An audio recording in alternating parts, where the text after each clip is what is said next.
हम ये first story के तौर पे गिलगित बल्तिस्तान नहीं लिया।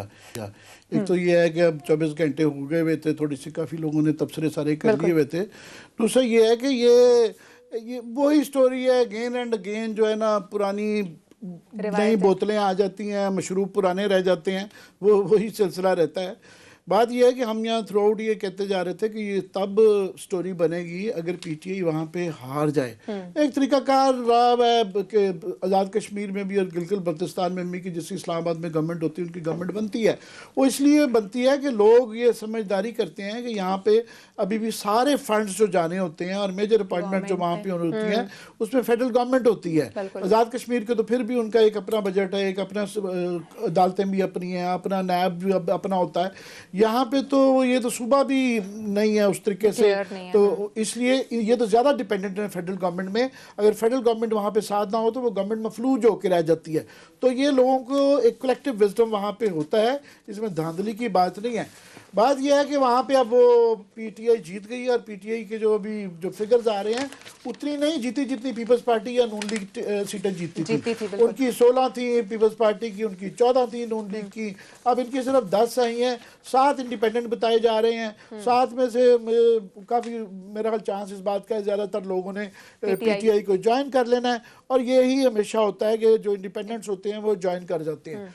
मेरा ये है कि जब ये आज बिलावल साहब ने और मरियम बीबी ने कल 2-1 दिन से बहुत ज़्यादा शोर मचाया भाई धांधली का ये इसको इम्पोर्टेंट जो बनाया गया था वो पहले तो बिलावल भुट्टो साहब ने बनाया, जो कि बहुत अच्छा किया कि आपने उनको कौमी धारे में लाने के लिए बड़ी अच्छी बात है। 1 महीना वहाँ बैठे रहे और बिल्कुल उसकी वजह से ये मेन स्ट्रीम खबर बन गई। हम सब ने कवर करना शुरू कर दिया, जो कि बहुत अच्छी थी कि वो ये बिल्कुल, वरना आज़ाद कश्मीर के भी ऐसे कवर नहीं होते। ये पहली दफ़ा मेन स्ट्रीम ने, क्योंकि बिलावल वहाँ पे गए थे और ये सारे धरने वरने दूसरे छोड़ के वहाँ पे गए हुए थे। उसके बाद फिर मरियम बीबी गई और उसके बाद फिर वो बड़े बड़े जलसे होने लग पड़े। तो ये एक तासुर दिया जा रहा था, ये पीपल्स पार्टी और नून लीग ने ये तासुर दिया था कि जनाब ये लोगों के अंदर उनकी बड़ी पजीराई हो रही है और यहाँ कोई अपसेट होने जा रहा है। और क्योंकि पीटीआई की गवर्नमेंट जो है इनकी गवर्नेंस अच्छी नहीं है और ये महंगाई पे कंट्रोल नहीं कर रहे और लोग जो है बहुत ज़्यादा तंग है, तो उसका सबसे बड़ा सबूत जो देंगे हम वो ये गिलगित बल्तिस्तान में आएगा। और काफ़ी लोगों को ये खदशात भी था, पीटीआई को भी डर पड़ गया हुआ था कि जनाब शायद वाकई ऐसा होने जा रहा है, क्योंकि जलसे बहुत बड़े थे। अब वो वैसा नहीं हुआ और जो ये इल्ज़ामात हैं ये इसकी तफ्तीश होगी, शायद कुछ उसमें सबूत भी निकलेंगे, मगर ये इल्ज़ामात और सबूत जो थे ये 2013 में भी जो पीपल्स पार्टी की दफ़ा भी मौजूद थे, नून लीग की दफ़ा भी मौजूद थे, इस दफ़ा में भी मौजूद हैं। ये कोई लार्ज स्केल वो वाला देखेंगे अगर कोई इस तरह का सबूत लेके आ जाएं। मेरा सवाल ये है कि अब पहले तो सारा दिन जो है ना इलेक्शन होते रहे और यही खबरें होती रही कि बड़े अच्छे इलेक्शन हो गए हैं, रिजल्टिंग इंटरव्यू चल रहे थे, हर पोलिंग बूथ में पीपल्स पार्टी के भी बैठे हुए थे पोलिंग एजेंट और नून लीग के भी बैठे थे, सबके बैठे हुए थे।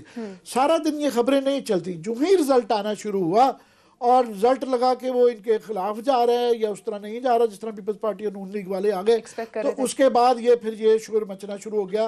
और मरियम बीबी का ये कहना कि जी पहले ही प्री पोल रिगिंग में हमारे 7-8 लोग बंदे तोड़ के ले लिए गए थे और पहले ही रिगिंग हो गई थी, बिल्कुल शायद सही कह रही होंगी। पर मेरा सवाल ये है कि पीपल्स पार्टी की 2/3 मेजॉरिटी से वो जीते थे, और जब नून लीग का इलेक्शन हुआ और पीपल्स पार्टी की इस खित्ते के लिए, पूरे बल्तिस्तान और गिलगित के इलाके के लिए बड़ी खिदमात हैं, उनके पास ये जो ऑटोनॉमी है ये पीपल्स पार्टी के दौर में हमेशा हर दौर में दी गई हुई है। फ्रॉम 70s ऑनवर्ड्स बीबी भी थी और इस मौजूदा गवर्नमेंट के दौरान भी जो है लास्ट इनकी थी, बड़े वहाँ पे काम हुए। वो 2/3 मेजॉरिटी जो है वो सारे के सारे लोग नून लीग में चले गए थे। बिल्कुल नून लीग कैसे जीती थी? वो भी ऐसे ही जीती थी।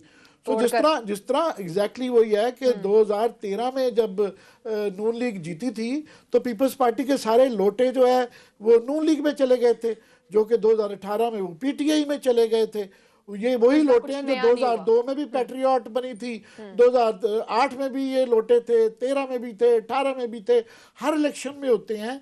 तो ये एक हमारा पॉलिटिकल कल्चर है, इसको सारों को इलेक्शन कमीशन पे, धांधली पे और रियासत पे और वो खलाई मखलूक पे ना डालें। ये कल्चर का हिस्सा है और ये सारी पार्टियों में मौजूद है। सवाल ये है कि आप शोर सिर्फ जब मचाते हैं कि जब आप हार जाते हैं। ये जब हार जाते हैं तो फिर आप वो शोर सुन रहे हैं। तो इसलिए मैं समझता हूँ कि वो ये अपसेट नहीं हुआ, ये जिस तरह होता आ रहा था उस तरह ही हुआ है।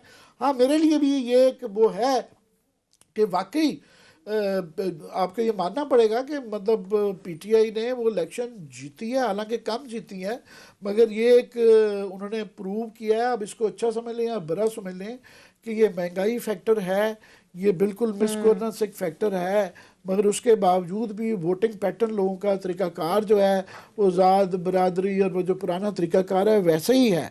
सो ये एक चीज़ ज़रूर मैं उनको क्रेडिट जाएगा ले लें पीटीआई को, या उनको डिस्क्रेडिट है नून लीग का और उनका कि सिर्फ जलसे बड़े होने से ये मतलब नहीं है कि तब्दीली आ गई है। इन छोटे इलाकों में, छोटे शहरों में भी ऐसे ही होता है, एंटरटेनमेंट नहीं होती है, कुछ भी इवेंट, उनकी लाइफ को इतनी इवेंटफुल नहीं होती है।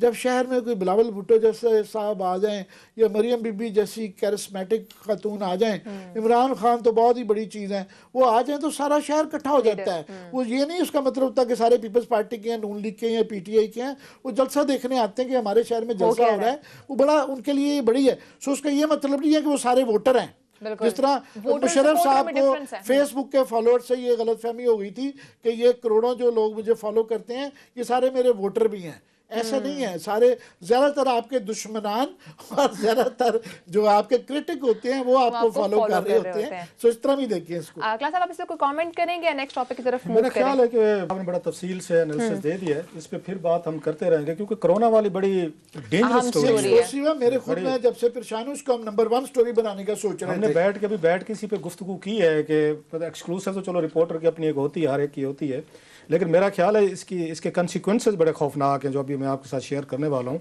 ये जो 10 नवंबर की मीटिंग हुई है, कैबिनेट की हुई है, वहाँ पे ये इंकशाफात किए गए, ये कोई मेरे आपके नहीं है, और पाकिस्तान के लोगों के लिए मेरा ख्याल it might be very disturbing story जो वहाँ पे कैबिनेट में ये वहाँ पे इंकशाफात किए गए हैं। और जिस तरह की वहाँ पे इतने बड़े इंकशाफात के बावजूद बिजनेस एज यूजुअल और कहा गया कि हम कुछ नहीं कर सकते। हुकूमतें कुछ करने के लिए लाई जाती होती हैं, हुकूमतें सिर्फ हाथ खड़े करने के लिए नहीं लाई जाती होती। सो जो कुछ मैंने वहाँ से मुझे कोई पता चला है जो आपके साथ शेयर कर रहे हैं, मेरा ख्याल है it's a matter of concern for ये 20 हमारे ये 22 करोड़ जो लोग हैं, इनके लिए जो प्रोसीडिंग हुई है कैबिनेट की पिछले इजलास की 10 नवंबर वाली, ये मस्ट बी वेरी मतलब डिस्टर्बिंग। हुआ क्या हुआ ये है कि वहाँ पे जो मैंने गैदर किया वेरी ऑथेंटिक स्टोरी कि असद उमर साहब ने इन्होंने ब्रीफिंग दी है, वो आपको पता है उनका वो सारा जो भी है सिस्टम है ना उसको वो हेड कर रहे हैं। उस ब्रीफिंग के दौरान उन्होंने इनको बताया है कि हमारे अगस्त और ये इस तक अक्टूबर तक ये डाउन किया है कोरोना जो है, क्योंकि उस वक्त आपको पता है लोगों को सोशल डिस्टेंसिंग वगैरह, थोड़ी सी लोगों को अपनी SOPs के हवाले से थोड़ी सी अवेयरनेस भी आ गई थी, लोगों को समझ भी आ गई थी।